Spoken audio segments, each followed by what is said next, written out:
What's good, everybody? What's good? Hope everybody is doing well. What's up? What's up? What's up? What's that from? Anybody know? Anybody out there watch 90s shows? Anyway, listen, I can't sing at all. So, um, I want to take a drive here, and I got caught in traffic here. So we'll have a conversation. So I want to tell you guys to enjoy this ride that we call life. Enjoy this ride that we call life. And you got to make sure that you get through the past traumas that have happened to you. You got to make sure that you fight to get over the past traumas that happened to you. Childhood traumas, church traumas. I saw an advertisement for a religious religious counseling, religious abuse certification or something like that. I actually thought about taking it. So you really gotta let these type of things go, and you really gotta come to a place where you can forgive people, forgive and forget, move on with your life. So the other day, a friend of mine passed away, a guy who I kind of looked at as a kind of an older brother. Right? I talked about the needs for strong uncles and aunties and all that, and so I think that it's important for you to have these strong uncles, aunties, and mentors. So as I go to his house, I see his widow go, greet the family, greet the widow, and all that. And it was just her at the time, so she and I were talking for a little bit, and then other people showed up and all that. And it was great to see them. I had not seen many of them in a long time because I stopped going to the church, but I still look up to them as aunties and all that. And they were so grateful to see me, and I was grateful to see them under the circumstances. But I'm saying that you got to really give people their flowers while they can smell them, and all that. So, um, so while I'm there, right, it was the first time that I had seen them since I had finished my degree, and then another mentor of mine comes in. He's the husband of one of the ladies that showed up. So I'm kind of telling what I was doing since my retirement, doing podcasts and teaching a couple of different universities and doing the expert testimony work. They're like, man, you're doing a lot for a retired guy, right? And it was the first time they had seen me since I got my doctorate. So they're kind of congratulating me and telling me, well, how proud of me they are and stuff. And I'm a kind of a humble guy, right? So it's kind of uncomfortable for me to receive that kind of praise because I always think I always got to be pushing myself. And that this American system, this westernized capitalistic society that we have, will squeeze the very life out of you and have you thinking that you can never take a break or whatever. And that's just not the way that you or I should live our life. I remember one time I was watching this podcast, and this girl was saying, listen, I need my man to always be on the game, on his grind, right? He can never take a break. We working on the weekends, we hustling. If we flipping houses, we buying houses, we making moves. Listen, man, you can't take any of this with you. You can't take any of this with you. It's great that you want to build a legacy and build a family and not overcome some of the financial struggles that we had as kids. And I definitely think that that's a big problem that we are trying to fight against. What other podcasters I've heard called the stench of poverty. We want to get that completely off of us. I get that, man. I get it. I understand it. But in the meantime, you do not run yourself raggedy trying to please other people, trying to keep up with the Joneses, working 70, 80 hours a week. Kevin Samuels used to advocate for that. Work 60, 70 hours a week, get your money up. I believe in working smarter, not harder. This whole idea you working from the can't sees, right? Can't see in the morning to the can't see at night. Hardly ever seeing your kids. No. The reason my kids are so close to me now is because I was there. I had a job, and when I worked it, I worked midnight shifts where I had to be home.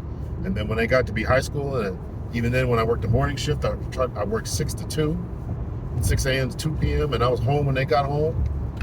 So I give my kids a lot of credit for the stuff that they were able to sneak around and do without, because I was there.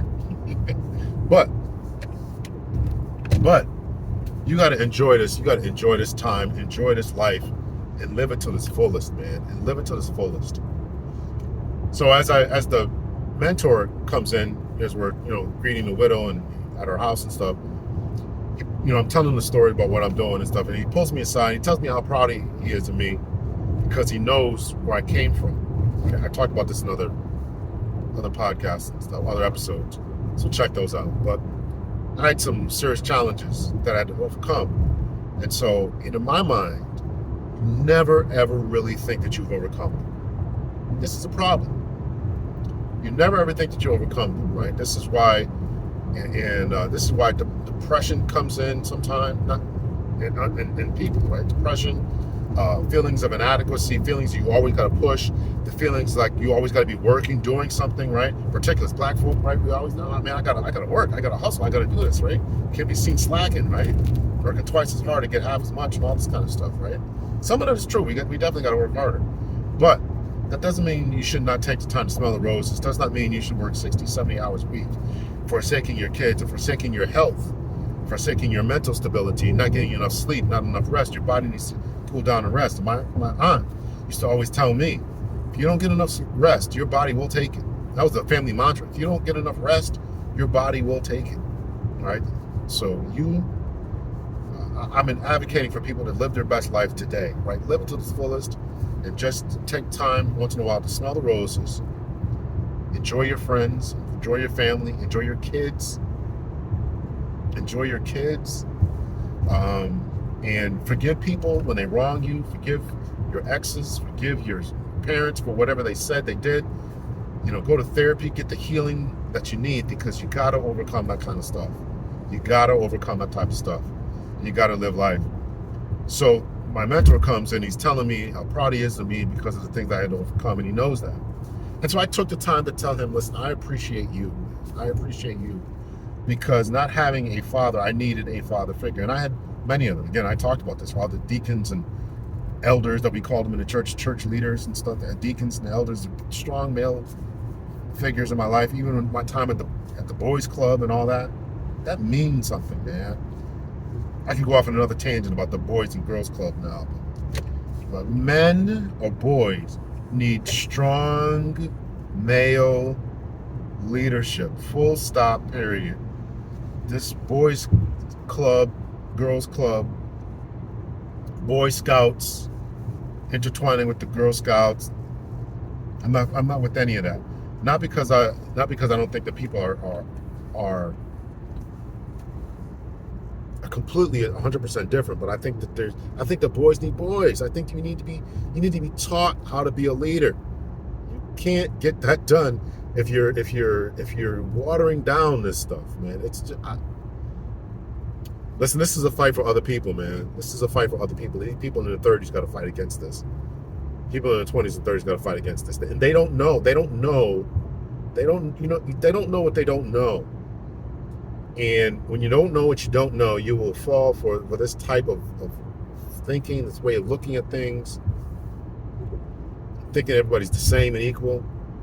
You want to know where the good men have gone, why there are no strong men? Because you haven't made them. Because you're going to or have intertwined the girls' clubs and boys' clubs. To me, it's just all nonsense. But that's me.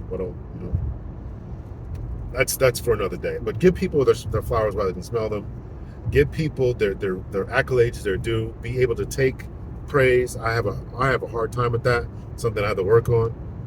Because again, my mind says it's never enough. It's never enough. It's never enough. No matter how far I went in the police department, it wasn't enough. No matter how far you go in education, it's never enough. And I'm not saying you should ever stop or whatever, but you can't beat yourself up over this, man. And you only get one life. You got to live it to its fullest, to its best, and you got to make the most of it. But you also have to take time to smell the flowers. Go on vacation. Go on vacation. Go on vacation. Take the time off. They will not miss you. When I had my heart situation, right? So they were about to discharge me from the hospital. I spent 9 days in the hospital. I wanted to go see the people on my PD, right? My wife at the time, she's like, "What, are you crazy? You need to go home," right? Because that was where my frame of thinking was, is that I have to be seen being strong, have to be seen being present. And then I talked to one of my lieutenants, and he's like, "Listen, man, go home." So I'm talking on the phone. He's like, "Listen, this place will be here. This place was here before you. It's here now. And when you're long gone, it'll be here." So that's what I'm going to tell you guys. Your job, your whatever you're trying to build, it's in the grand scheme of things, really not that important. What really is important is your family and your health. Your family and your health. Take it from a guy who spent 9 days in the hospital for a triple bypass. Your family and your health. It means something when people are standing around your bed and coming to see you, bringing you stuff. That means something. It means something. So, listen, I just want to drop that for a little bit. I hope that I said something that was encouraging to people to take the time to enjoy this life. Take the time to enjoy this life. Take a nap. Take a day off. Take a nap. Take a day off. Go on vacation. Kiss your kids. Tell somebody you love them. Call your mother up, tell you love her. When it's not Mother's Day, when it's not Father's Day. Do it. Do it. Much love and peace, everyone.